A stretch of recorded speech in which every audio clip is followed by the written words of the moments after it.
The World Trade Towers are the city's tallest buildings, rising a quarter-mile above the pavement. In addition to the two towers, the complex includes the Vista Hotel, numerous underground shopping areas, and entrances to the subway lines that connect New York and New Jersey. Below that are 5 parking levels, each level containing more offices and businesses. The terrorists decided the bomb could cause the most damage, claim the most lives, by being placed in the garage. America, great place to live if you're a terrorist. Ibrahim!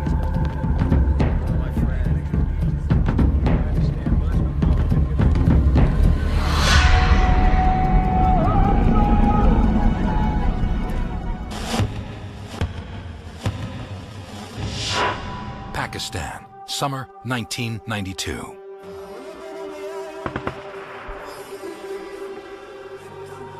A young Pakistani named Ramzi Youssef has just finished a course in bomb making at an Al-Qaeda training camp.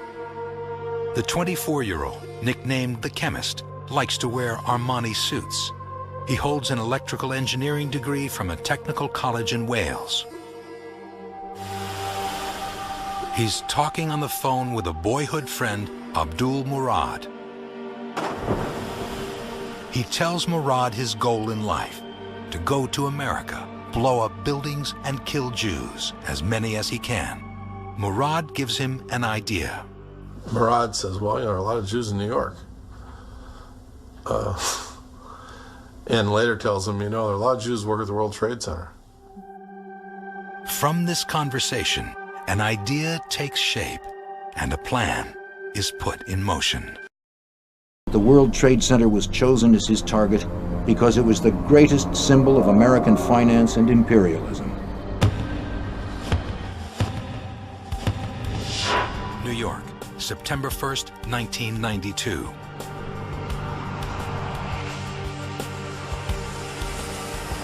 A Pakistani Airlines flight from Karachi lands here at Kennedy Airport. Seated in the first-class cabin, Ramzi Youssef. He's traveling with a Palestinian terrorist named Ahmad Ajaj. The two men exit the plane and approach parallel stalls at an immigration post. The 6-foot-tall Youssef, dressed in a 3-piece silk Afghan suit, presents a perfectly forged Iraqi passport. He demands political asylum. You're from Iraq, Mr. Youssef? Yes, I am. Where's your visa? I don't have a visa. I request political asylum. Youssef is allowed into the U.S. and told to appear at an immigration hearing. The men's performance has worked like a charm. I'm free to go? You're free to go.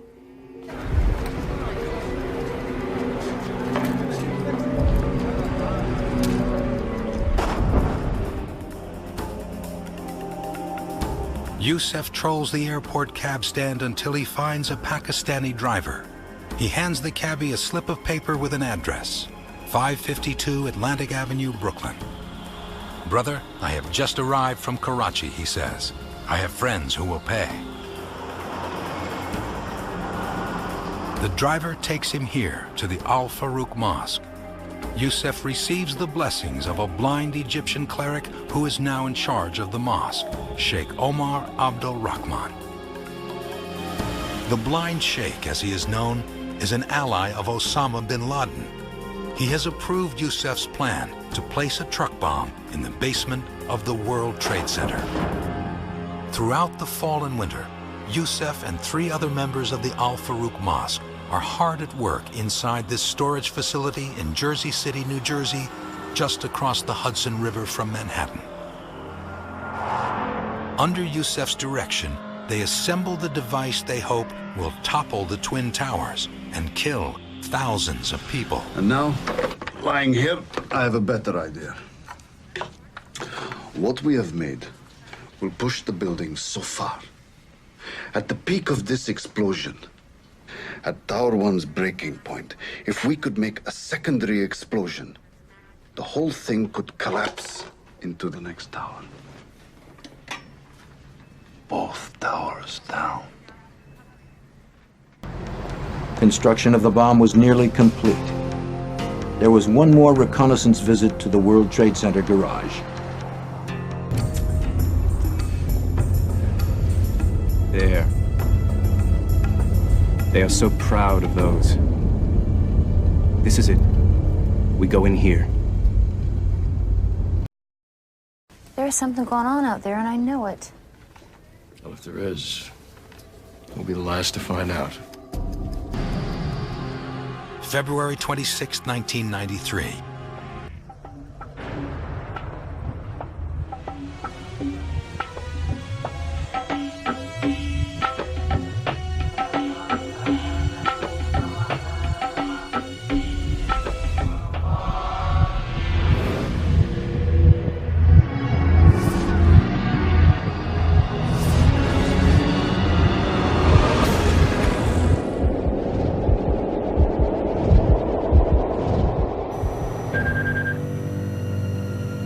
New York City, rush hour.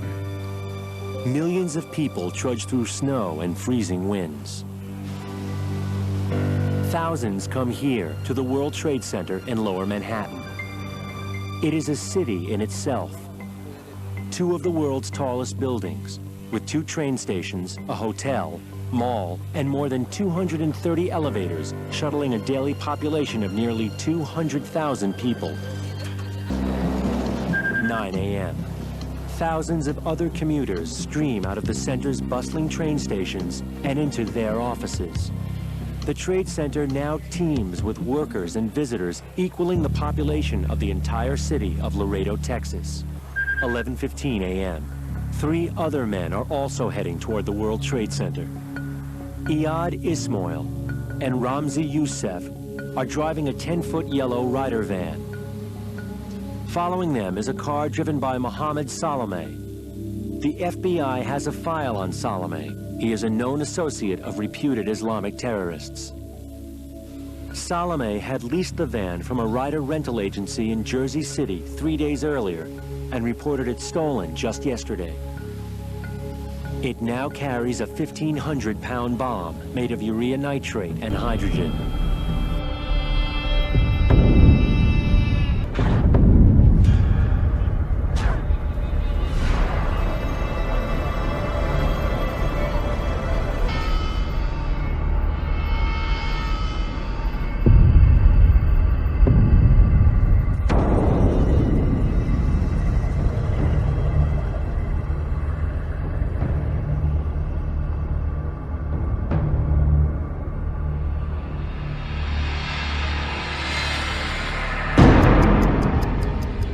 Youssef packs a rented Ryder truck with a volatile mixture of 1,500 pounds of fertilizer, fuel oil, and nitroglycerin.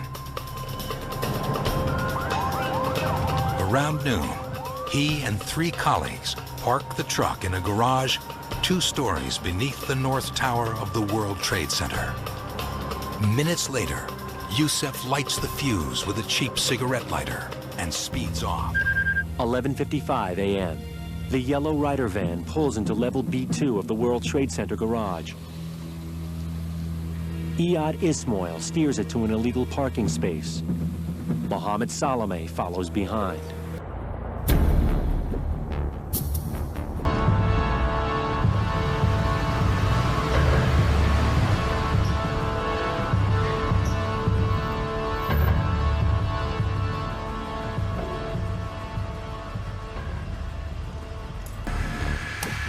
Although they had no access inside the towers themselves, the terrorists got as close as they could, parking the van 2 floors down, 6 feet from the subterranean south wall of the North Tower.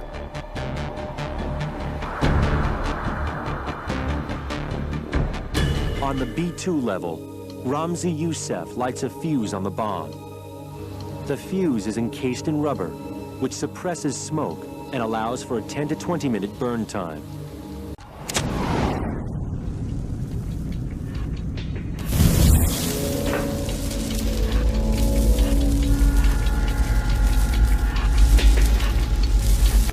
At 12:05 p.m. Youssef and Ismail jump into Salome's car and speed out of the garage.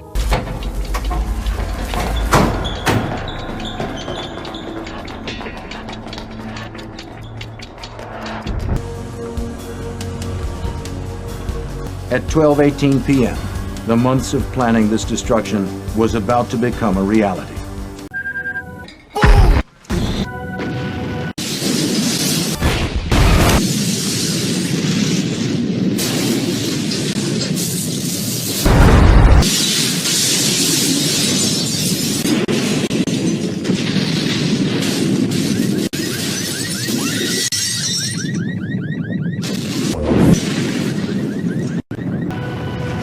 The rental van detonates with a force equivalent to 800 pounds of TNT, tearing through 11-inch concrete floors in the bowels of America's famous landmark.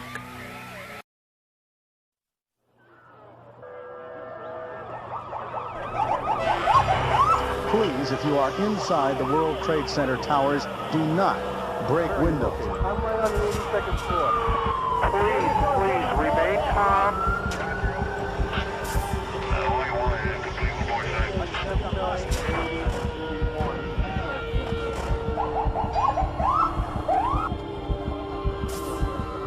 Reports of an explosion of some sort at the World Trade Center. It is February 1993. The attack on New York's World Trade Center kills 6 people, wounds 1,000, but fails to destroy the Twin Towers.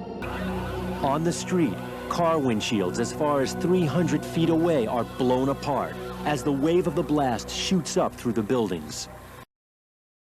Across the river, Yusef watches a column of smoke rise over lower Manhattan. He knows he has failed. The bomb was not powerful enough. It's now nearly 4 hours since an explosion rocked the foundation of New York's tallest buildings, the World Trade Center. Throughout Manhattan, the city deals with the effects of the blast. A bomb threat causes the evacuation of the Empire State Building, and security is heightened at all local airports. The National Guard is on full alert. Businesses close early, and the traffic in Lower Manhattan is gridlocked. At the Trade Center, people are risking their lives to rescue the trapped and injured from the smoky towers. 4:10 p.m. The engineer who designed the structure of the World Trade Center, Leslie Robertson, arrives on the scene. There was smoke coming out of the building, both at the base of the building, but also at the top of the building. The lower levels of the buildings have partially collapsed, but the rest of the towers hold. The damage was minimal, given the size of the bomb. That's because the trade towers were built to withstand hurricane-force winds of 150 miles per hour, more stress than was exerted by the blast. The intention had been to demolish the base of the North Tower and cause it to fall into the south. But the terrorists had not anticipated the extraordinary strength of this tube of steel. The bomb was a serious bomb, but in terms of a building of the scale of the World Trade Center, it was not a significant event in terms of the tower. Now, outside of the tower, it was another matter completely. The bomb failed to demolish the towers because it exploded outside the perimeter wall. The blast merely bounced off and shattered several floors of the parking garage and a machinery space below.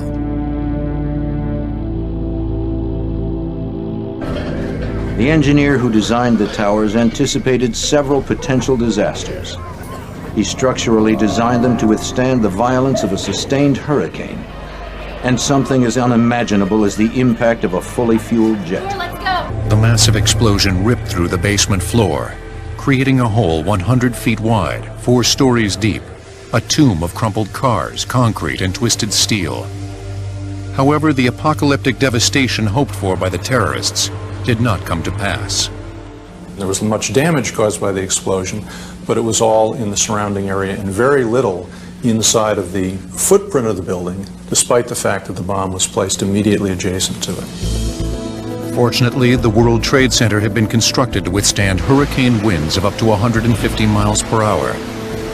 The energy impact from those winds far exceeds the impact from the bombing. The steel vertical columns of the World Trade Center did not flinch. We'll give you a certain conclusion when we can prove it. It looks like a bomb, it smells like a bomb, it's probably a bomb. Did you know what had happened while you were down there? Or were you wondering whether there was an explosion from a bomb or something like that? Or what were you thinking along those lines? When we arrived, we were told it was a transformer explosion. And I don't think they've found out exactly what's happened yet. So I really don't want to comment on that, you know? Okay. This is a CBS News special report. Dan Rather, CBS News, reporting from New York, where fire officials here in New York City now say that fires are burning in both towers of the World Trade Center. That's right at the tip of Manhattan. The fire officials say smoke is billowing into hallways of the twin 110-story towers. There are two towers there, both 110 stories.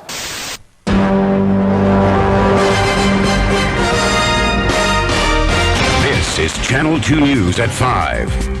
Good afternoon, everyone. I'm Ernie Anastas. And I'm Carol Martin. We continue now our coverage of the terror that has struck the twin towers of the World Trade Center. Police say that it may in fact have been a bomb, a massive bomb, that caused an explosion to rip through the PATH train station below the trade centers just after noon today, sending shockwaves through the buildings where as many as 100,000 people were at work. We think a bomb caused this explosion. Now comes word, at least unofficially, sources reporting that it was in fact a bomb that blew up in the parking level underneath the World Trade Center, causing all this, causing a virtual standstill and terror in Lower Manhattan. It happened shortly before 12:30, the blast that rocked much of Lower Manhattan, sparking at least 2 fires in the World Trade Towers. We are told now that this blast, and we're calling it an explosive device of some sort, among the damage underneath the World Trade Center in the parking area, the limousine that usually carries the president when he is in New York. As you know, when the president travels, a lot of the equipment is flown in advance, but since he travels to New York frequently, a lot of the gear, the armored or protective limousines, are kept here. They, in fact, have been damaged in this explosion today. Another woman we spoke to, a chef on the 31st floor, said she heard an explosion in that area, so we don't know if there were multiple explosions.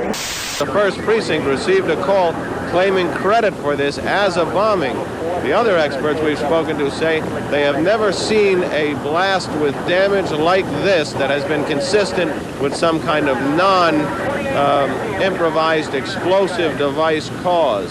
So they are leaning very heavily towards that now. John, was the call the first precinct got made before or after the explosion, and how long after, if it was after? As I understand it, it was made a short time after. Now, you don't have an explosion at the World Trade Center in Lower Manhattan without word getting out on the news immediately, so it is the kind of a call that could have been a hoax by somebody who heard it and thought they would advance their own political belief. It was kind of a sound that caused your heart to stop. Firemen were seen picking their way through the wreckage today, working right at the edge of the huge crater blown by the explosion. One described it this way.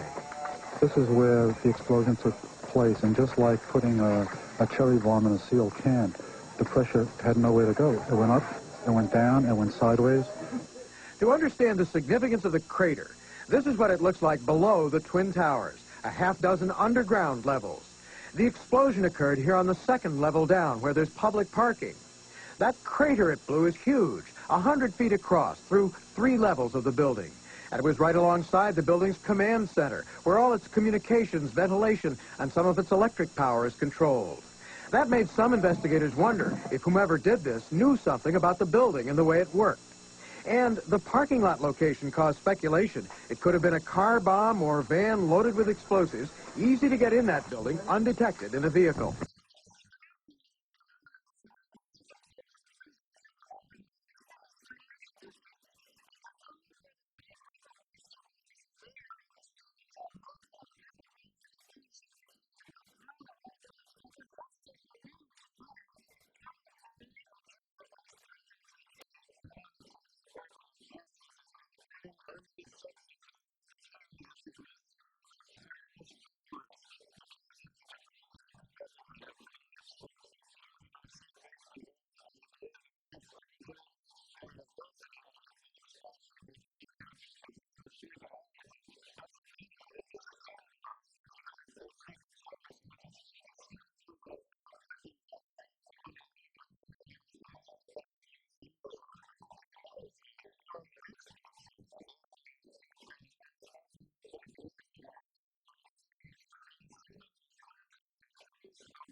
We have with us here Warren Hernania, and Warren, you work in the building. Yes, I do. What was it like? Where were you? On the 80th floor. What happened? I was on the phone with a friend of mine, and all of a sudden I heard this tremendous explosion. For a brief moment, the building rocked. I thought that an aircraft hit the building or a bomb went off. After that, the power was gone, and a few minutes later, the lights went off. Then about 5 minutes later, we smelled some smoke. It is a little misleading, incidentally, to think of the World Trade Center's Twin Towers as just a couple of very tall buildings in lower Manhattan. Think of them instead as a vertical city with as many people as Dearborn, Michigan. When the blast went off today underneath the Trade Center, all those people needed to get out. Only the electricity was off, which meant that the elevators weren't working and there were no lights in the stairwell. When it opened 20 years ago, New York's World Trade Center was called a city within a city. Its twin towers, each 110 stories high, are the second tallest buildings in the world. 40,000 people a day work here. Another 50,000 visit.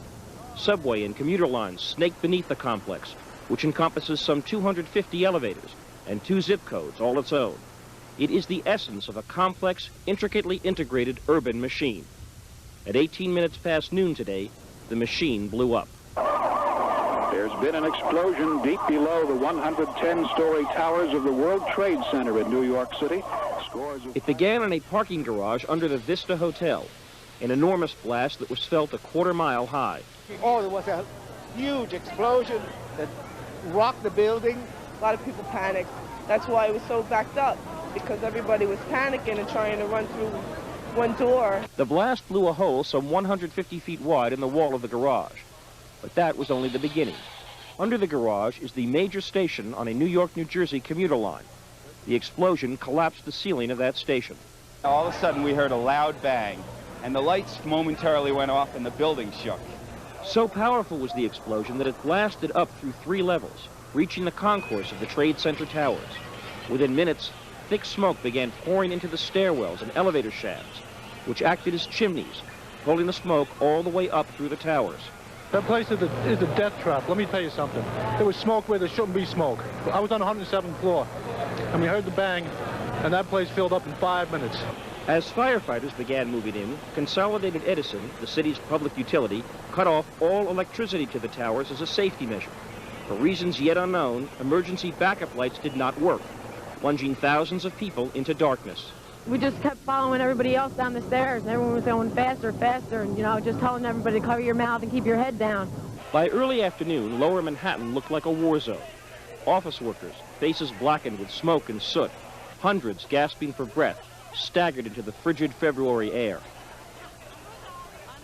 More than 100 emergency vehicles jammed the streets around the World Trade Center. Some were summoned from New Jersey, just across the Hudson River. Local hospitals were overwhelmed with hundreds seeking treatment, mostly for smoke inhalation. By evening, the fires had been brought under control, but the shockwaves from the explosion were far from over. New York's normally lunatic Friday evening rush hour became pure chaos. Roadways, bridges, and tunnels closed. Commuter and subway service disrupted. Then came the biggest shock of all. This catastrophe reportedly was caused by a massive explosive device placed in the sub-basement of the Trade Center. The machine had been broken not by a freak act of nature or by metal fatigue or by human error, but by a deliberate act of terror in a garage that houses cars of the Secret Service, cars that were to be used during a presidential visit to this area in 3 days. Into the night, the rescues continued. A group of school children on a field trip.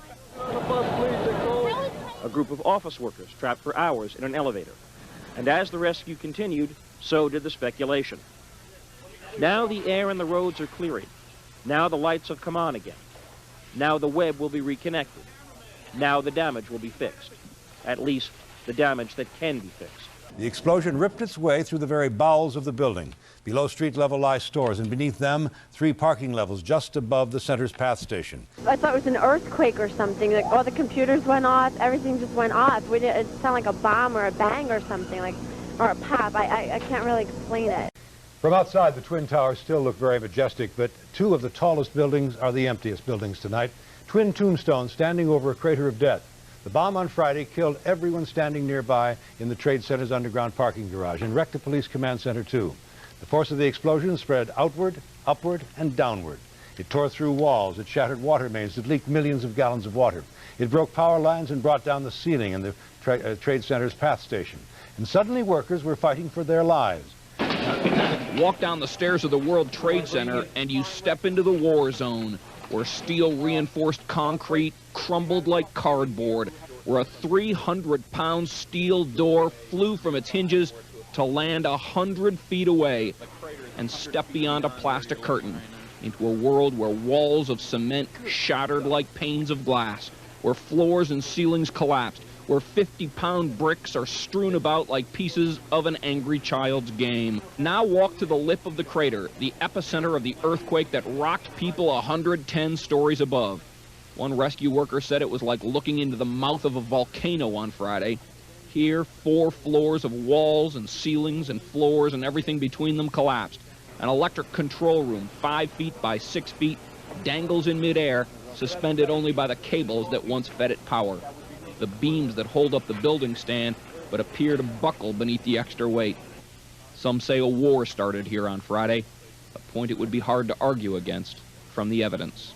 Standing by was my ABC News colleague, Mort Dean. Mort, you heard Assistant FBI Director Skip Brandon say before there was still smoke down in the area, making it difficult to examine what was going on. Is it my imagination, or weren't you down there earlier this afternoon? Ted, I was down into the garage earlier this afternoon on the first floor of the 3-story garage, and there was no doubt that there had been a major event there. The force of the explosion was tremendous. Cars were just torn apart all over the garage. Recapping now for you once again, if you've just joined us, an explosion underground in the garage section of the World Trade Center in New York City. Terror blasted New York into a new reality. I never want to go through that again. I'll never go in that building. It was horrible, the feeling not getting out, not being able to get out. That night, Youssef makes his way to New York's JFK airport. Before the bombing, he had drafted a letter claiming credit for the attack on behalf of what he calls the 5th Battalion of the Liberation Army. According to an FBI source, Youssef calls one of his fellow terrorists from the airport. He dictates a new ending to the letter. It states, "Our calculations were not very accurate this time. However, we promise you that next time it will be very precise. And the Trade Center will be one of our targets." Fact. Immediately after the bombing of the World Trade Center, initial speculation focused on Serbian suspects. Police, it was not the Serbs. It was the 5th Liberation Battalion of the Islamic Jihad. It was me.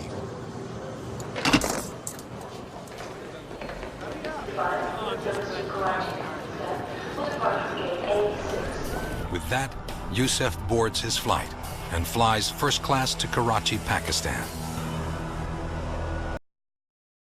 Within 36 hours, the damaged structural column and remaining columns were given solid additional bracing.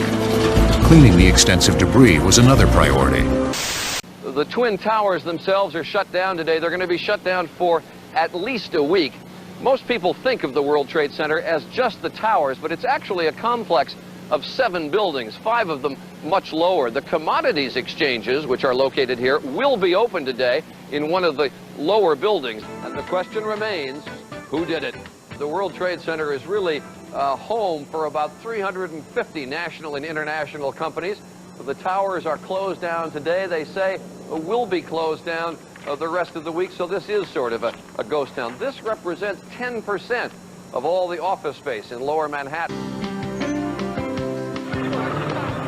Day number 3 after Demolition Day Friday, with authorities trying to piece together a puzzle of what happened. They are sure it was a bomb that killed 5, injured more than 1,000 people, and left 1 still unaccounted for. From the pieces the FBI have so far, they say this was not a solo kamikaze-type act. We are not jumping to the conclusion that it is a terrorist incident perpetrated by any particular group, but that is a possibility, and our investigation will look at that possibility very closely.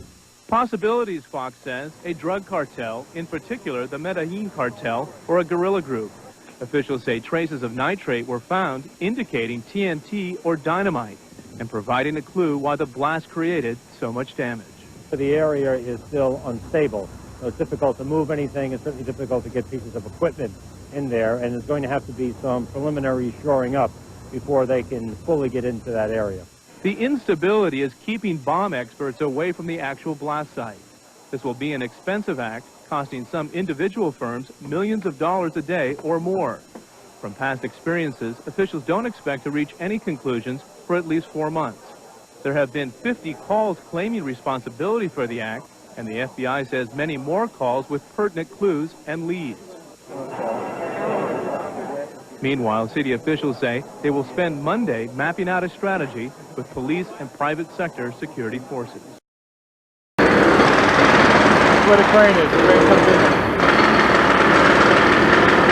in. It was a massive, almost like Normandy or D-Day. The cleanup operation was on a heroic scale. The engineering reconstruction was on a heroic scale.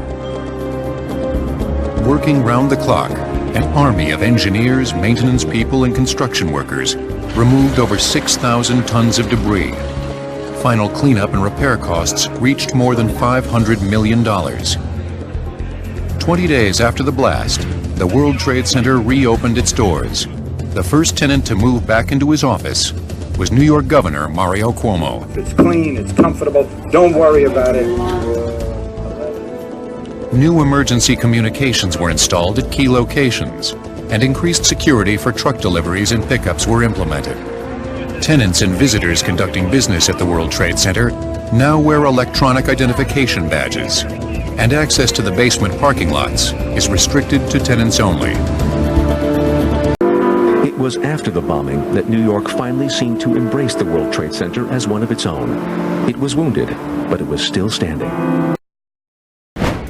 America's innocence had been shattered. The United States joined the list of countries hardened by terrorist attacks. Desperate to catch the bombers, the city placed a bounty on their heads, $200,000, the largest in city history. On Friday morning of February 26th, there is absolutely no reason for anyone to pay particular attention as a Ford Econoline van is driven onto the B2 level of the World Trade Center parking garage. The van swung past an enclosed U.S. government parking area in which the New York office of the Secret Service kept most of its vehicles. The van drove on, turning a corner and eventually pulling over to the right side of the ramp, directly underneath the Vista Hotel, alongside this wall of the North Tower, Tower 1 of the World Trade Center. It is down here that the bombing takes place.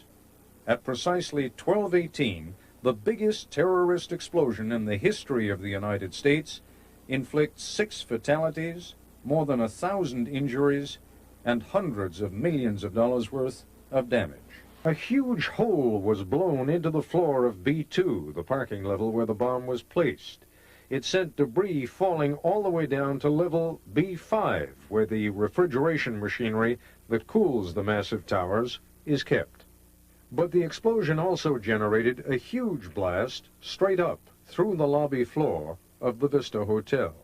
It did go up through into a ballroom of the Vista. This is where the bomb went off, essentially what is referred to as the epicenter of the blast. Where I am standing, there is no floor here anymore, but this used to be parking level B2 of the World Trade Center, Tower number 1. This was the ramp that led out of the parking area. About 100 yards behind me over there is where the Secret Service had its parking lot with its limousines and its chase cars. This is almost exactly where the van in which the investigators believe the bomb was planted was parked. The investigators were quickly able to determine that the source of the blast was along this exit ramp in the parking garage under the Vista Hotel.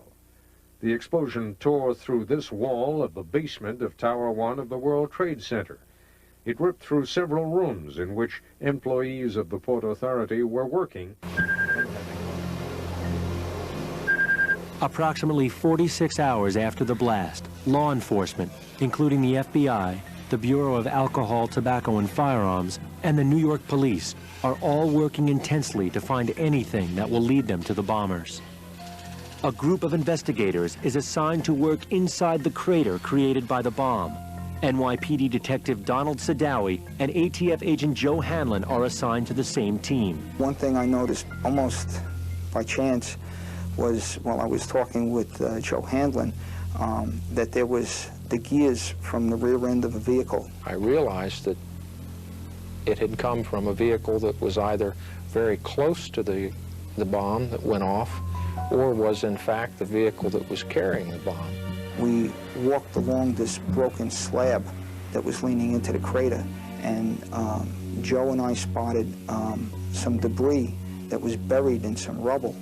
The two men find a 45-pound chunk of twisted metal, a piece of chassis frame about 5 feet long. I've never seen this type of metal physical damage to the chassis of a vehicle, and that's when I started to assess that this possibly could have came from the vehicle that carried the bomb. I noticed that there were some numbers on it that really didn't mean anything to me, but Officer Sadawi thought that it may be a VIN number. Every car or truck has a unique VIN, or vehicle identification number. The number is permanently stamped into the metal of all vehicles in two ways, one that's legible and one that's encrypted in a series of raised dots.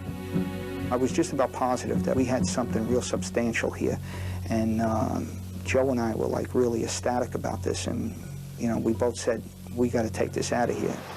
But they both know that to get this evidence out of the crater, they will have to break a cardinal rule of law enforcement. Never tamper with anything at the scene of a crime. On the other hand, leaving the evidence might delay a major break in the case. There was some healthy discussion as to whether we should remove it at all. The fact that the area was shifting, the fact that we could have lost the material, prompted us to go upstairs and attempt to come up with a method as to how we could remove it.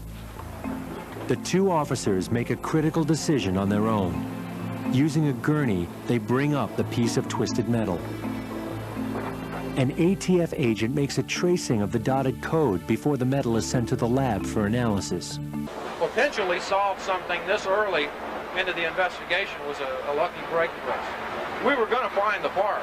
Some people would say, well, you were lucky to find it. Not really. We were going to find that vehicle part. What was fortunate for us was that we found it so early in the investigation. It was actually located along this rim right here. They've hammered away most of the concrete, but most of the parts, the rear end parts, were found in this area here.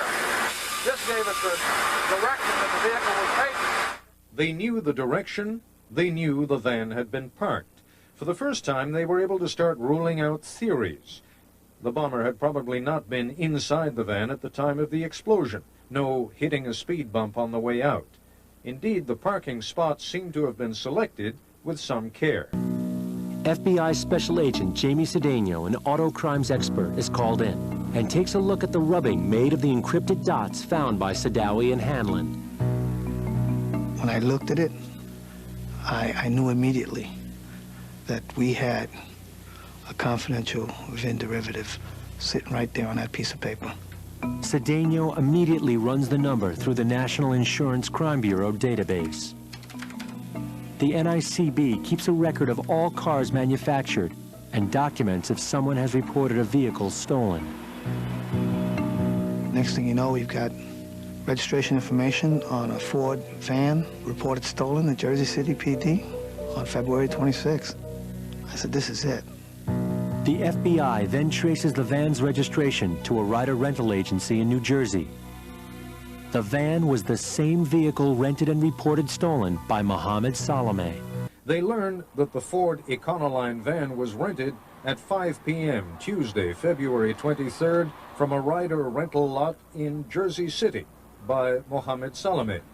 That, in turn, leads to the discovery that the same van had been spotted 2 days later, on Thursday, parked outside a Jersey City storage facility.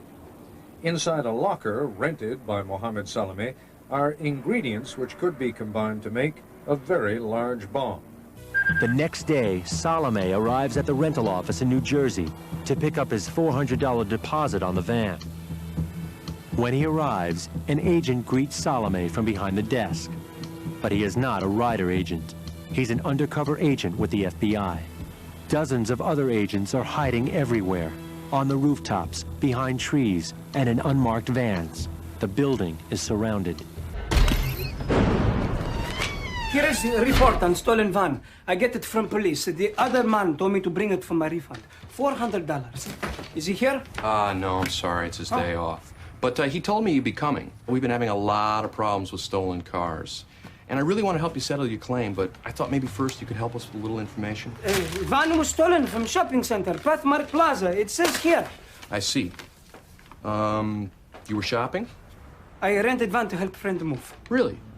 From where to where? I cannot remember address. Which address? Either one, both. I see. Did you let anybody else drive the van? Just me. Listen, I filled the gas tank with gas. I think I should get back $15 for that too. Because the van was stolen with your gas in it? Exactly. How much did it cost you to fill the tank? What is Atkinson doing in there? Drawing him out. You put down $400, and then you had 3 days use of the van before it was stolen.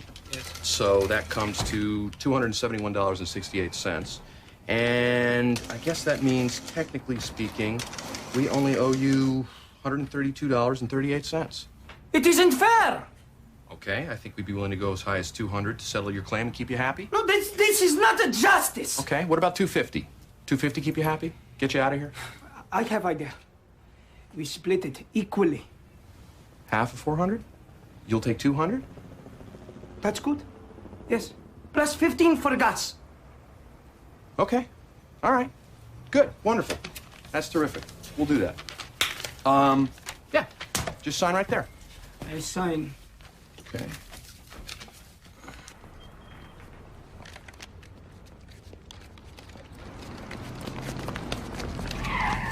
And the 15. There you go. 15. Thank you. Yes, sir. Very much. Thank you. Very good. Goodbye. You have a good day. Yes. Take care. Bye. Thank you.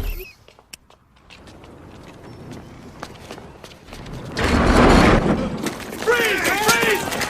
Down on your knees. Hands behind your head.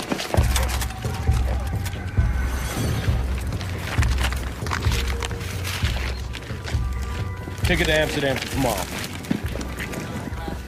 Address book. Mohammed Salome, you're under arrest. For what? Less than 1 week after the bombing, the FBI had a suspect in custody. Salome said little to the agents who questioned him about the bombing. They knew it was probable that he had not acted alone. Sources have told News 4 the first man arrested this afternoon has links to a mosque in New Jersey. And Dave Browdy is there live for us now. Dave? Chuck, the Ramadan evening prayers have begun here at the Masjid Al-Salam on Kennedy Boulevard here in Jersey City. This drama of the arrest of the first man, Salamu Muhammad, has been one that has really consumed Jersey City. In fact, it's been played out up and down Kennedy Boulevard here. The van believed used in the bombing was rented from this lot on Kennedy Boulevard in the south part of Jersey City. Federal agents so far haven't said exactly what, if anything, they found here, but lot operators say the man who rented the vehicle is Salamu Muhammad, that he reported it stolen, and they told him to get a police report and then come back. When he came back, he was looking for his deposit back, and I told him I couldn't give it to him at that particular time because we need a police report. The FBI was staking out the lot when Salamu showed up with his stolen vehicle report this morning, this time getting his $200, then walking outside. And they must have signaled other guys up the street, and there were FBI guys on both sides of Kennedy Boulevard, and they pulled up in a car, FBI guys with their jackets, and put them in a car. Put them in a car. And that was the end of it. It was no not resistance, nothing like that. Not that I could see. I We didn't couldn't see, I didn't hear any. I was right outside. I didn't hear any fighting or anything. I think they surprised him. Salamu Muhammad is said to worship at this mosque just 3 blocks from the Journal Square PATH station, and that's one of the focuses of the investigation. The mosque was closed briefly after being besieged by reporters and camera crews, but one of those who prays here told us he knows of no Islamic fundamentalist group in the mosque. No one teaches any violence whatsoever, and we don't have any fundamentalists here. We do not belong to any organization or no fundamentalist stuff. One of the FBI organizations, one of the task forces, is currently searching a house just 2 blocks from here. It is one of 2 addresses given by Salam Muhammad here in Jersey City. When he rented the van, he had a New York driver's license rather, with a Jersey City address, something unusual, but something they say can happen. And they say describe Salam Muhammad as a slight man with a full beard. They say he was quite nervous, but what he really wanted was his deposit back when he came there. Instead, he got arrested. Salam Muhammad was a member of the El Salam Mosque of Jersey City, a storefront mosque and school. Now, this mosque was raided by federal authorities a couple of years ago. They had a search warrant to confiscate explosives and guns they said were being stored there as part of a terrorist conspiracy. And in November of 1990, a member of that mosque, El Sahid Noser, was charged in the shooting death of militant Rabbi Meir Kahane. He was gunned down as he made a speech at a Manhattan hotel. At the time, a member of the mosque told me that it was just a mosque and religious school and had nothing to do with terrorism. Less than a month after the bombing of the World Trade Center in New York, 4 Islamic terrorists have been arrested. Mohammed Salameh, the man who'd rented the van and driven the getaway car, Nidal Ayad, Ahmad Ajah, and Mahmoud Abu Halima. All 4 alleged conspirators are charged with the destruction of buildings by means of explosives causing death. The charges carry up to life sentences. Within hours of the bombing, a phone call is received and recorded at the New York Daily News. Hi, this is the Liberation Army. We conducted the explosion at the World Trade Center. You will get... Nightline has learned that some of the suspects in the bombing had been under FBI investigation and had previously been questioned by the FBI. Some of the individuals involved in this case came to our attention. As you can imagine, alertness, sensitivity to security matters was really at an all-time high during the Gulf War. Indeed, some of the suspects may have had a relationship of even longer standing with other U.S. government agencies. The FBI has already discovered that it has dealt with some of these suspects before, more than 2 years ago. As you have looked now and gone through the records of some of the men that have been arrested over the past few weeks, you have discovered that you'd met some of these guys before, right? Some of the individuals have come to our attention in the past, yes they have. Not all, but several of the suspects now being held in the World Trade Center bombing had been identified as potential terrorists more than 2 years ago. Indeed, they were brought in by the FBI for questioning. I think it's generally known that some of the individuals who have been indicted participated in the Afghan fighting. 1 or 2 made several trips to fight in Afghanistan. Exactly what their relationship was with the U.S. government, if any, I don't know. There was, of course, fundraising here in New York City on a fairly large scale and recruiting in New York City of so-called Afghan freedom fighters, but I don't know what their relationship was with the U.S. government. They had none with the FBI. What I'm suggesting is that at that time, the encouragement of these men, the support of these men was at a fairly high level. They, after all, were one of the principal pillars of the so-called Reagan doctrine. So it's not beyond the realm of possibility that they and perhaps the CIA or some agency within the Pentagon might have had a previous relationship. It's possible that yesterday's hero is today's villain, yes. During the war in Afghanistan, the CIA and the State Department routinely facilitated trips to Afghanistan and back into the United States for members of the Mujahideen. It is more than likely that several of the men now charged with bombing the World Trade Center were once paid and supported by agencies of the U.S. government. You would think at this point that it was in part a government conspiracy, but that's not exactly the case when you really look into Mohammed Salameh. Following the bombing, police searched an apartment on 34 Kingston Avenue in Jersey City, which was the initial address Salameh listed on the rider rental agreement for the van. According to mainstream news sources, the apartment had been rented by a woman identified as Josie Hadass, who turned out to be a Mossad operative who fled. Washington Post Malcolm Gladwell wrote, Salome provided a telephone number in connection to the rental agreement that was traced to a person named Josie Hadass at a New Jersey address. The article added, a search of the Hadass apartment Thursday afternoon had discovered, amongst other things, a letter addressed to the defendant, Salome, tools and wiring, and manuals concerning antenna, circuitry, and electromagnetic devices. The article stated, a law enforcement officer trained as a bomb technician has examined these materials, the FBI said, and concluded that they constitute evidence of a bomb maker at the location. Lastly, a dog trained for detection of explosives responded positively to a closet space within the apartment. Savar Bungas, editor of Crescent International, a Canadian journal on Islamic politics, confirmed to sources that Josie Hadass was a long-established Mossad operative and that she had penetrated Islamic circles in New York, as had another intelligence operative, Imad Salem, a colonel in Egyptian intelligence. So what happened to Josie Hadass? On March 8, 1993, the International Herald Tribune quoted a response by a reporter's question about the role of Hadass in the Mossad to FBI spokesman Joe Valquit, who said, even if it were true, we wouldn't tell you anyway. 6 innocent people have died, and you've arrested a couple of foot soldiers in this thing, not the brains. What are you doing about the sheikh? So far, there isn't enough evidence to charge him with anything but immigration fraud. Apparently, he entered the country while he was on a terrorist watch list. And how did that happen? Officially, it was an error by a clerk in our embassy in Khartoum. What do you think? CIA let him in as a favor. They were on the same side in Afghanistan. New York City, July 1990. The Egyptian cleric, widely known for issuing the decree to murder Anwar Sadat, arrives here at Kennedy Airport. The so-called blind sheikh, Omar Abdelrahman, is on a State Department list of suspected terrorists, but has somehow received a U.S. visa.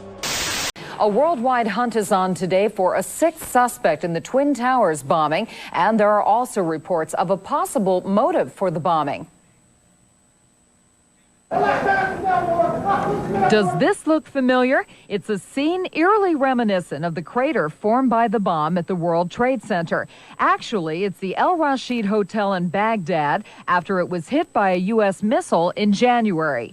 CBS News is saying that it was in retaliation for that incident that the bomb was set at the World Trade Center, and that the target was not the Twin Towers, but the adjacent Vista Hotel, the old eye for an eye theory. Meanwhile, more information is coming out on the new suspect. He's identified as an Iraqi, 25-year-old Ramzi Ahmed Youssef. He came to the U.S. via Pakistan back in September. He reportedly did not have a visa and asked for political asylum. He failed to show up for a hearing on his request last week. Youssef once lived in the same Jersey City apartment building as the first suspect arrested, Mohammed Salome. And authorities say Youssef is the last member of the local group of conspirators. Ramzi Youssef walked into the country last September asking for political asylum, walked out again a few hours after the explosion. His fingerprints are all over the bomb factory. Another beautiful job by the INS. The State Department has posted a $2 million reward. We don't know where Youssef came from. We don't know who sent him. All we know is that he blew up the World Trade Center. A year to the day after the first arrest in the bombing, the jury reaches its verdict. All 4 defendants guilty on all counts. Judge Kevin Duffy sentences each bomber to a 240-year prison term. Inside a heavily guarded courthouse, the government got the sentences it wanted for each of the 4 Muslim fundamentalist defendants. 240 years for the bombing of the World Trade Center. To the defendants, an angry judge said, if all this operated the way you envisioned it, you might have succeeded in your nefarious plot to topple the North Tower into the South Tower. He called the 4 men sneaks and cowards. The judge said the 240-year sentences were based on the life expectancy of the 6 people killed in the explosion, 180 years plus 30 years for 2 more counts. In addition, he fined them $250,000. He said any money they make from selling their stories will go to the victims. The 4 men, Mohammed Salome, Nidal Ayad, Mahmoud Abu Halima, and Ahmed Ajar, denied that they were terrorists, but were on trial because they were Muslim. A lawyer for the defense. Islam has many more virtues than tomorrow's headline Islamic fundamentalist sentenced in the World Trade Center case. The government is now preparing for an even larger conspiracy trial this fall. One defendant has already pleaded guilty, leading to speculation that he may testify against other alleged conspirators and provide even more spectacular testimony in what prosecutors call the first terrorist attack in this country. It was, said prosecutors, a holy war, a massive terrorist plot targeting the very symbols of America in the heart of New York City.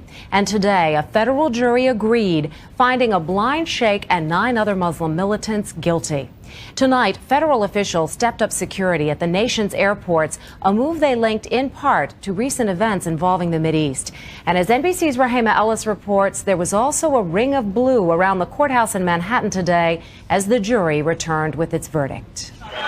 Police were all over the Manhattan federal courthouse as the largest terrorism trial in U.S. history ended after 1 week of deliberations. The jurors, known only by number, found blind Muslim Sheikh Omar Abdel Rahman and 9 of his followers guilty of seditious conspiracy to wage a war of urban terrorism to pressure the U.S. to change its Middle East policy.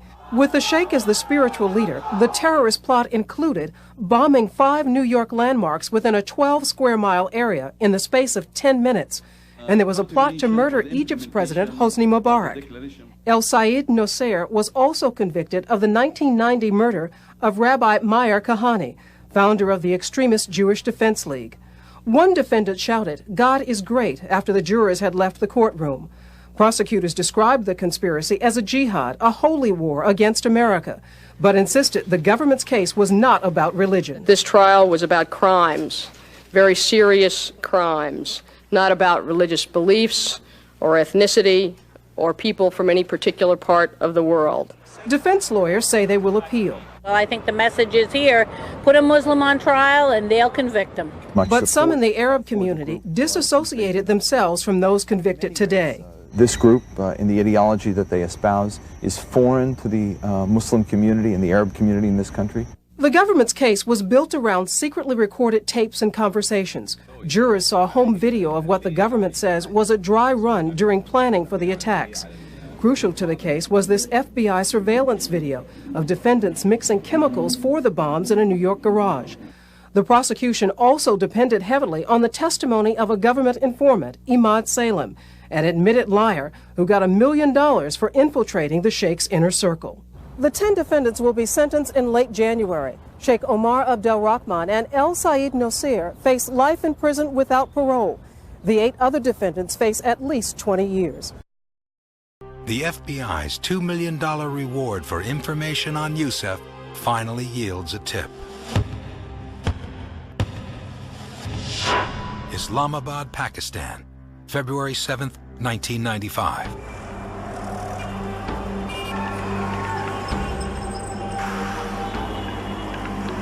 U.S. authorities confirm that Youssef is hiding out in a safe house.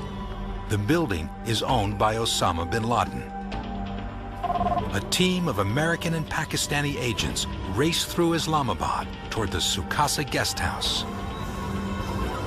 They literally jumped out of the cars, ran up the steps, kicked in the door of his hotel, and he was laying in bed. They arrest Youssef and take him into custody. His uncle, Khalid Sheikh Mohammed, is in another room of the same Al-Qaeda safe house. But the uncle walks away into the shadows of radical Islam's underground network. Within 36 hours of Youssef's arrest, FBI agents are transporting him by helicopter to a New York City jail to await trial. The pilot passes the Twin Towers. One of the FBI agents lifts Youssef's hood and points toward the World Trade Center. "See? It's still standing," he says. Ramzi Youssef replies that if he'd had enough time and money, he would have brought the whole thing down.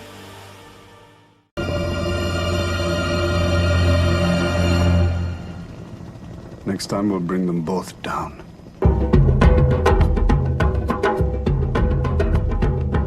In 1995, 2 more terrorists are arrested. Ramzi Youssef and Iyad Ismail, the 2 men who had originally driven the Ryder truck. In 1997, they are also found guilty of conspiring to blow up the World Trade Center. Each is sentenced to life in prison. The bombers were all followers of Sheikh Omar Abdel Rahman, a spiritual leader of a fundamentalist Muslim group based in New Jersey. The Sheikh, who has been linked to Osama bin Laden, was convicted in a separate case for sedition and sentenced to life in prison in 1996. The State Department warning about terrorist violence overseas in the wake of 2 convictions in New York City. Sentencing is scheduled for early next year for 2 key figures in the bombing of New York City's World Trade Center. They were convicted on Wednesday, bringing to 6 the number of people found guilty on charges stemming from the blast. The explosion in 1993 killed 6 people and injured 1,000 others. NBC's Pete Williams has more on the long process of prosecution. The verdicts all but wrap up the World Trade Center bombing case. One of those convicted, Ramzi Youssef, was accused of masterminding the bombing. Prosecutors said Youssef told the federal agents who captured him that he hoped the bombing would knock down one of the Trade Center towers and kill 250,000 people. It was a brazen, bold statement of terrorism. It was also a vital piece of evidence in this trial. The other man found guilty, Ayad Ishmael, was accused of helping to mix the bomb chemicals and driving the van that carried the bomb. Defense lawyers say they'll appeal. After the sentencing, I will file a notice of appeal, and that it's not all over. This is the second guilty verdict for Ramzi Youssef. He was convicted a year ago of plotting to blow up U.S. passenger jets in the Far East. One man charged in the Trade Center bombing, Abdul Yassin, remains a fugitive. The U.S. is offering a $2 million reward.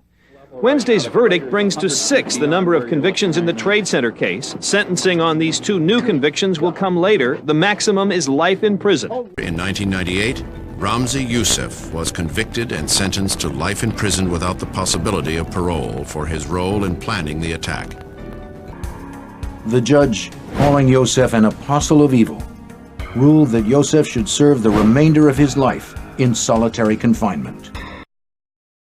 It has been a long-held belief by conspiracy theorists and 9/11 truthers now that the first attack on the World Trade Center in 1993 was carried out by the FBI, or in part by the CIA or some rogue element in the U.S. government, rather than foreign members of the blind Sheikh Omar Rahman's inner circle, Ramzi Youssef, or Egyptian Muslim Brotherhood, as who authorities first essentially blamed it on, which eventually broadened down to the loose umbrella term that's now known as Al-Qaeda. 1993, World Trade Center bombing, remember? During the trial, one of the bombers claimed the CIA had advanced knowledge. The diplomat who issued the terrorist visa was CIA. It's not unthinkable they paved the way for the bombing purely to justify a budget increase. You're telling me that you're gonna fake some terrorist thing just to scare some money out of Congress? Well, unfortunately, Mr. Hennessy, I've no idea how to fake killing 4,000 people. So we're just gonna have to do it for real. Oh, blame it on the Muslims, naturally. Then I get my funding. Investigators found the axle of the Ryder truck that was used in the bombing, and were able to trace the vehicle identification number to the man who rented the truck, Mohammed Salameh. Eventually, blame for the bombing came to rest with Ramzi Youssef, whose uncle, Khalid Sheikh Mohammed, or KSM, confessed to masterminding the 9/11 attacks from A to Z. Media fascination with the case was quick to focus on Ramzi Youssef.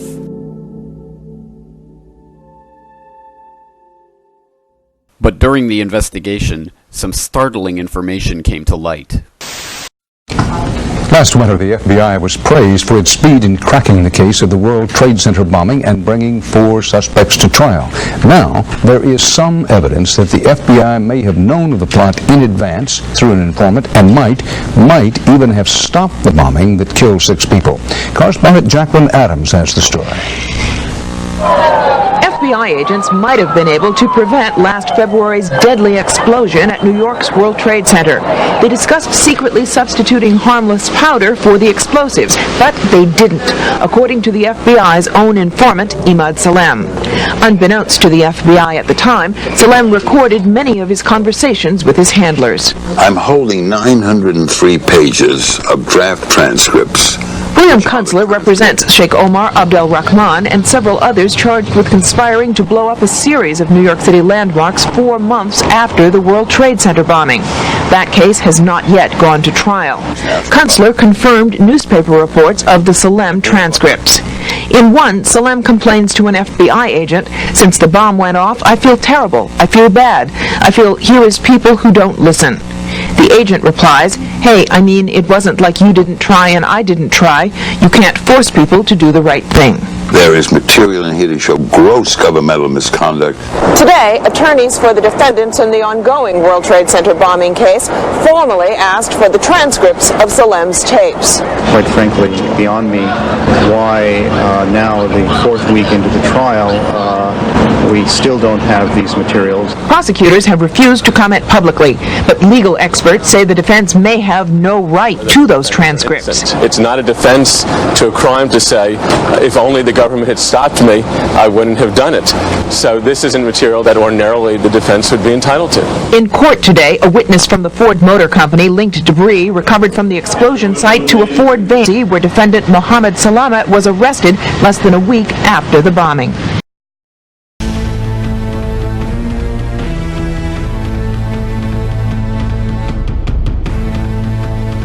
Now you'll see the evidence of the federal government targeting the World Trade Center twice. October 28th, 93, and October 31st, 1993, New York Times, as well as the December 15th Chicago Tribune. The federal government was actually caught on tape by their informants, ordering them to let the bombing go forward, to cook the bomb, to give the terrorists the detonators, to create yet another crisis, this time to usher in a police state and a war upon the American people.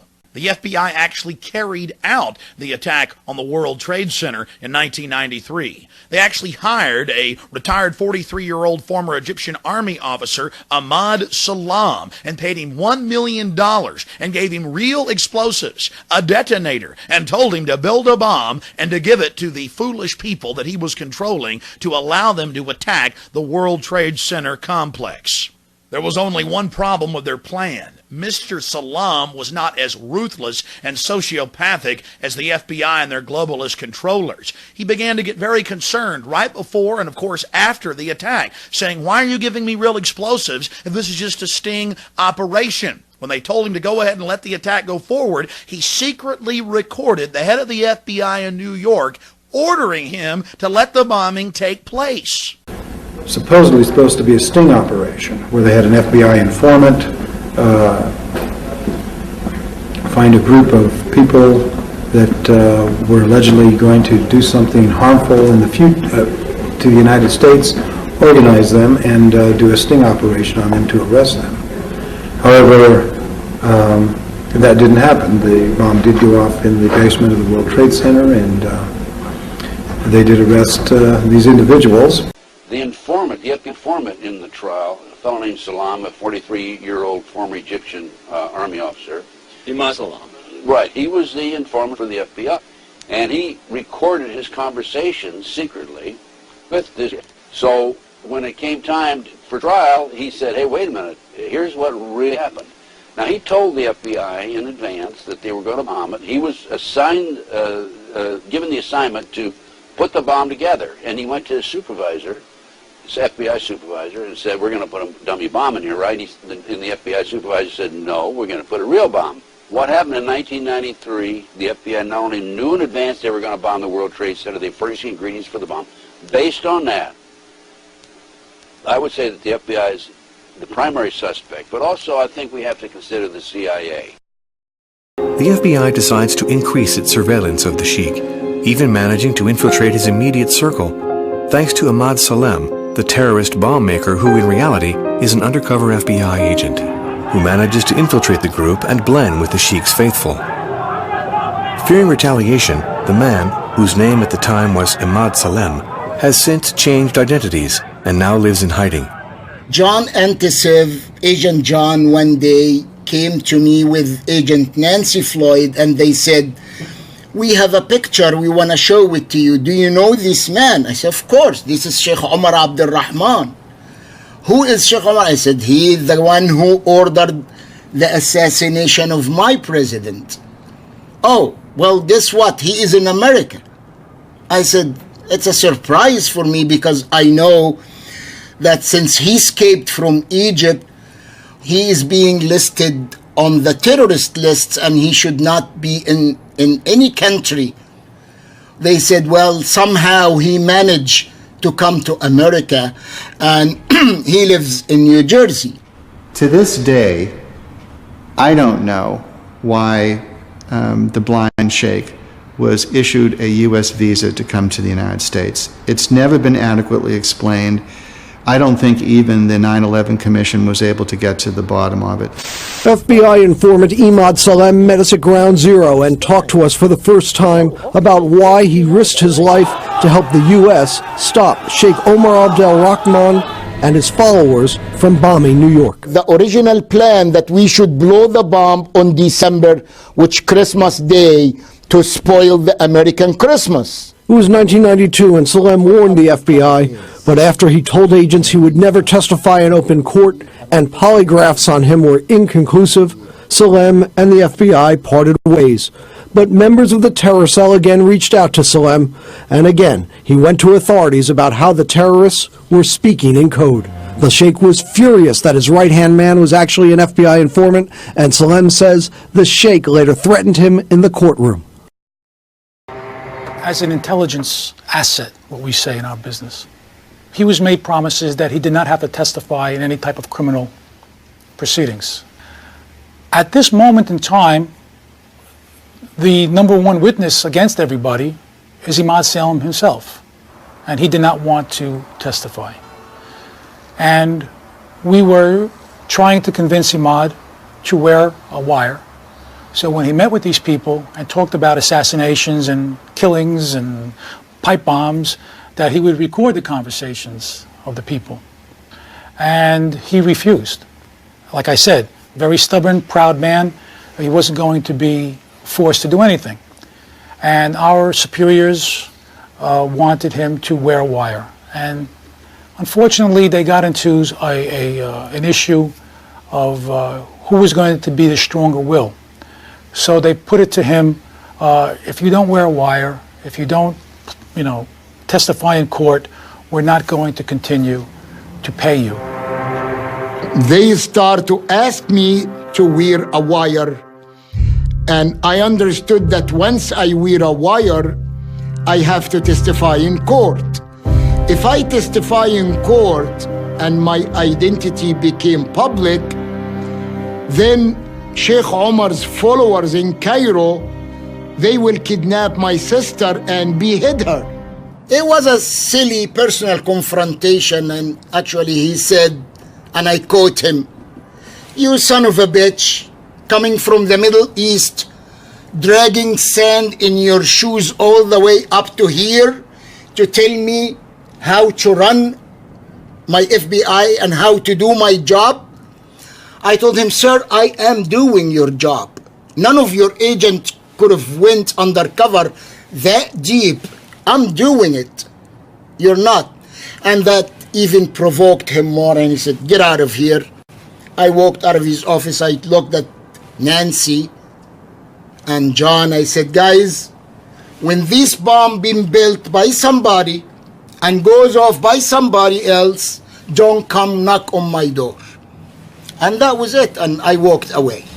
When I heard Imad was gone, I said, I can't believe it. I was so, disheartened and nervous and mad. I mean, I let them know exactly what I thought. And I said, this is insane. I said, you have a guy that's worked his butt off getting us this information, and God only knows what else is out there, and we're stopping this? Imad Salem, the former Egyptian military colonel, worked in intelligence, you name it, became a citizen, moved to the U.S., began working with the FBI, infiltrating very dangerous Russian-type assassination groups, then infiltrating radical Islamic groups that were assassinating people. If you just tuned in, again, the New York Times, tapes depict proposal to thwart bomb used in Trade Center blast. He's building up to when, okay, they've built the bomb, they're real terrorists. Now let's bust them, and the FBI basically lets it go forward. Continue telling the rest of the story. It is getting very serious. We have to bring you up to the ASAC.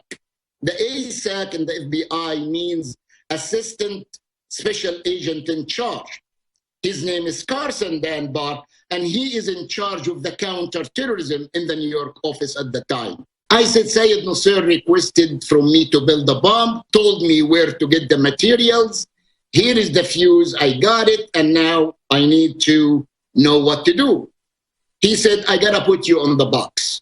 I said, what do you mean box? Gotta put you on a polygraph.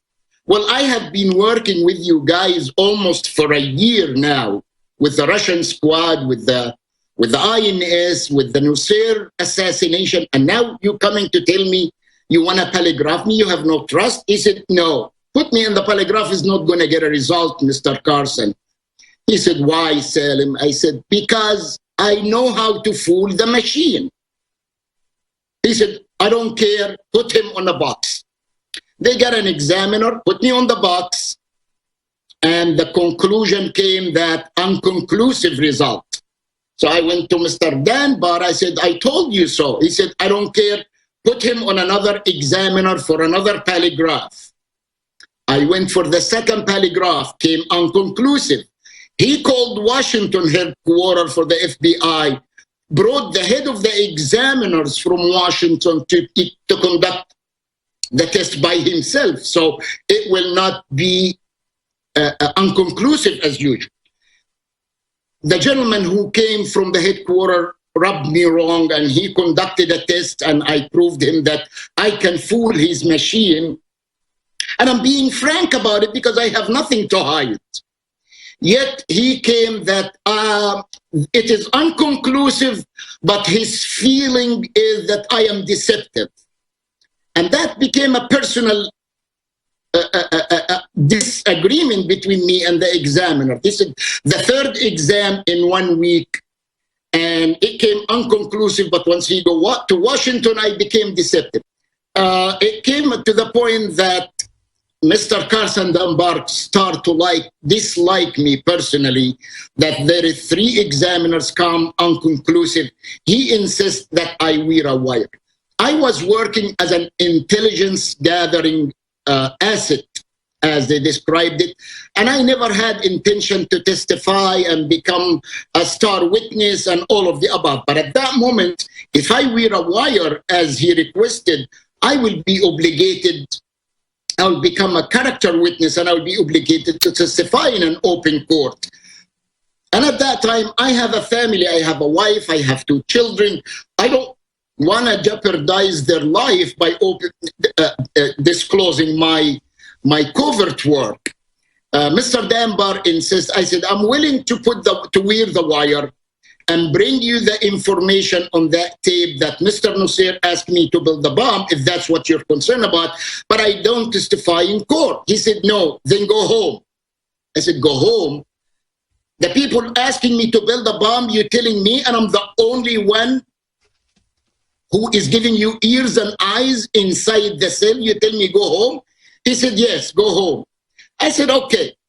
And I told the 3 agents who were standing at the door of Mr. Danbar, Agent John Anisev, Agent Louis Napoli, Detective Louis Napoli, and Agent Nancy Floyd, I said, okay, I'm going home, but if the bomb got built and went off, don't come and knock on my door. That was November 1992. Mr. Salem secretly recorded hours of his conversations with the law enforcement officers that told him to build the bomb. A newspaper article revealed the existence of the tapes, and the Reuters news agency received written transcripts. A copy of one of the most revealing conversations between Ahmad Salem and an FBI agent named John was acquired by WBAI. In that conversation, Salem demands more money from the FBI, outlining his contributions to the agency, including a cryptic statement by Salem to the FBI. Salem says, "We know the bombs start to be built by your confidential informant." Now, even the last 3 weeks is going to be a nice payment. I'm just telling you for the future and what the expenses, they just don't want to buy in on $500 of expenses. That's all. We're just going to have to give me the, some of the expenses, and they'll pay what operationally they are allowed to pay. Let me think about it. Don't think it. There's nothing to think about. Of course I have to think about it. I mean, I have... And then later on, there's bonuses and things of that nature. The only thing I'm telling you different than from before is that it's not a salary. Yeah. That's the only thing I'm telling you that is different than what we were doing anyway. Yeah. Okay? Okay, let him to go recruit Ahmad Abdu, or let him to go talk to Ahmad Abdul Sattar. Ahmad Sattar, he's a good subject. He can really give you a big help. Yeah. Let him really to give you a big help. Look, he doesn't understand everything. Well, he have to understand. He is the boss. We all running our heads around this boss. So he gotta understand this point. But basically nothing has changed. I'm just telling you for my own sake. Yeah. That this isn't a salary, that it's, but you got paid regularly for good information. I mean, the expenses were a little bit out of the ordinary, and it was really questioned. Don't tell Nancy I told you this. Well, I have to tell her, of course. Well, then if you have to, you have to. Yeah, because, I mean, the lady was being honest, and I was being honest, and everything was submitted with a receipt. Yeah. And now it's questionable. It's not questionable. It's like a little out of ordinary. Okay. All right. I don't think it was. If that's what you think, guys, fine. But I don't think that, because we was start already building the bomb, which went off in the World Trade Center. It was built by supervision from the Bureau and the GA, and we was all informed about it, and we know that the bomb start to be built. By who? By your confidential informant. What a wonderful, great case. Well. And then he put his head in the sand and said, oh, no, that's not true. He is son of a bitch. Okay, it's built with a different way in another place, and that's it. Well, don't make any risks, I'm just trying to be as honest with you as I can. Of course, I appreciate that. And as far as the payments go and everything like that, they're there. I guarantee you that they are there. Salem wanted to complain to FBI headquarters about the Bureau's failure to stop the bombing. But Agent John Aktasev persuaded him otherwise, saying, quote, I don't think the New York people would like the things out of the New York offices to go to Washington, D.C. Agent Nancy Floyd verified Ahmad Salem's account. A man who risked everything to go undercover in a terror organization releasing new recordings showing how the United States may have been able to stop the World Trade Center bombing back in '93. However, Ahmad Salem says that the feds forced him to stop his work when he refused to risk wearing a wire. Just a few months later, the terror cell brought in Ramzi Youssef. He put together the plan to set off a bomb at the World Trade Center, a bomb that killed 6 people and hurt 1,000 more. After, Salem made his recording of a conversation with one of the handlers. But bear with us here, the audio's not great, so listen up. If we was continuing with what we was doing, this bomb would never go off. Absolutely, but don't repeat that. The Independent reported that several of the bombers were trained by the CIA to fight in the Afghan war, and that the CIA admitted partial responsibility for the bombings. Ron Kuby, defense attorney, said concerning the 1993 World Trade Center bombing, quote, the mastermind of the 1993 WTC bombing is the government of the United States. It was a phony government-engineered conspiracy to begin with, and it would never have amounted to anything had the government not planned it. To this day, the FBI refuses to acknowledge their foreknowledge of the attacks or the fact that their informant built the bomb. It's very important to understand that all the evidence you just saw is documented, 110%. It is part of the public record. The FBI admits it, but the media wrote a few stories about it. There were a couple of nightly newscasts. It was never heard of again. But unlike Pearl Harbor, where the government allowed the Japanese to attack as a pretext for war, the federal government financed and controlled this attack on the World Trade Center to create a system of anti-terrorism, to sic a homeland security system on the American people. There was only one problem. The drivers of the truck didn't park it up against the main support column as they had been ordered to do by Mr. Salam and the FBI. No, my friends, they parked it about a dozen feet away, and so it didn't bring down the building. And in consequence, they didn't get the massive death toll they needed to create the martial law system they were hell-bent on implementing against our constitutional republic and the American people. On May 25, 1995, a memorial was dedicated on the Trade Center Plaza commemorating the 6 people killed in the explosion, including 4 Port Authority employees.